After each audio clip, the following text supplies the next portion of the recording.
Vermont's Northeast Kingdom. Its name alone is a call to adventure. 2,000 square miles with a winter's wealth of frozen lakes and wooded trails blanketed by snow. Tonight, we travel to the town of Craftsbury. Tucked between Stowe and Burke Mountain, we explore this tight-knit community with a passion for the past. In 1923, she founded the East Hill Players. And Olympic ambition. So strap on your skis. Off we go! Yeah. As we explore the main streets and back roads of Craftsbury, Vermont.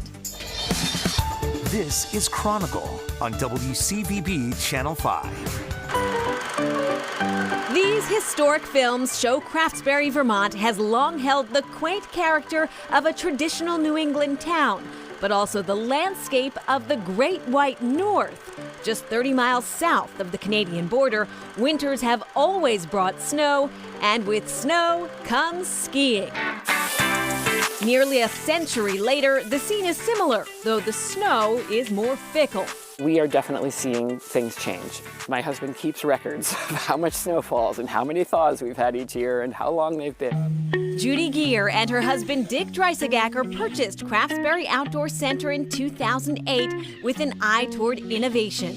Now a nonprofit and world-class sporting facility, the sprawling campus was founded as an outdoor center in the late 1970s when the Spring family began to transform old maple sugaring trails into a Nordic network for cross-country lovers. It was already this wonderful place, you know, and the Springs established that, and we don't take credit for that. It was just wonderful, but just trying to grow its reach. That reach, its trail system now runs over 100 kilometers, 60 miles, all through town and beyond. We go by the common, we go close to the village. We have a lot of generous landowners who let us ski on their property. Over wooded hills and through pristine fields, there is beauty to behold around every bend. Just don't be startled if you hear a shot. It's athletes training for biathlon. Our elite team. Susan Dunkley is the center's program director. She says plenty of people confuse the sport for something else. That's running and swimming, right? And I'm like, no. It's cross-country skiing, it's shooting. There's really not that many places in the country you can get into the sport, so it's really special now that we have this. I'm excited. Thank Dunkley you. grew up skiing at Craftsbury Center. She raced in high school, college, and on the world stage. So I went to 3 Olympics for biathlon, and I got 2 silver medals at World Championships.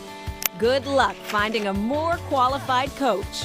Hopefully my eyesight's good enough. This sport is really difficult because it combines 2 completely different disciplines. You have cross-country skiing where you are fighting for every second. Your heart beats going 3 times a second. And then you come into the range mid-race and you have to find this zen-like, calm, collected mentality, the shooting mindset.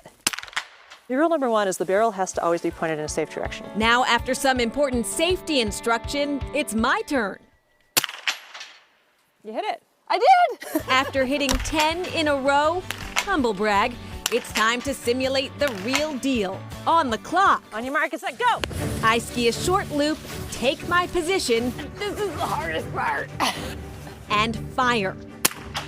Hitting 4 of 5 targets in just under 2 minutes. That was really fun. I'm mad about that one though. How fast do the pros do it? About 23 seconds. 23 seconds. Yeah. That's amazing. Yeah. Craftsbury Center is home to an Olympic development program. Huge events are held here. This is things like nationals, national championships, super tours. Another reason why the seasonal snow is so precious.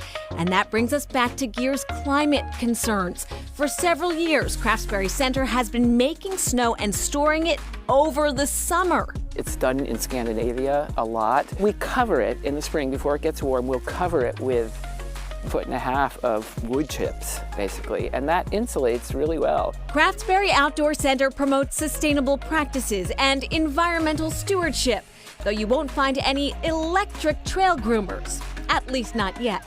We're trying to be as good and as green as we can be to offset whatever else we're doing, but we also know we're not perfect. The important thing, though, is even if you're not perfect, it's important to try. All of us who exercise in the outdoors and enjoy the outdoors need to take care of it. Erica was good, and the Craftsbury Outdoor Center has been attracting families for decades, including Erica's family. She was a rower in college, and she learned to scull at the center, and that is a one-person boat, a scull. You know, the center is great, and of course, in the wintertime, the main attraction is cross-country skiing, and then in other seasons of the year, it's sculling, it's biking. The current owners of the center were Olympic rowers, actually. They were actually teaching at the center before they ended up taking it over and now running it. All right, looks like a great place. Up next, a world-class brownie at the general store.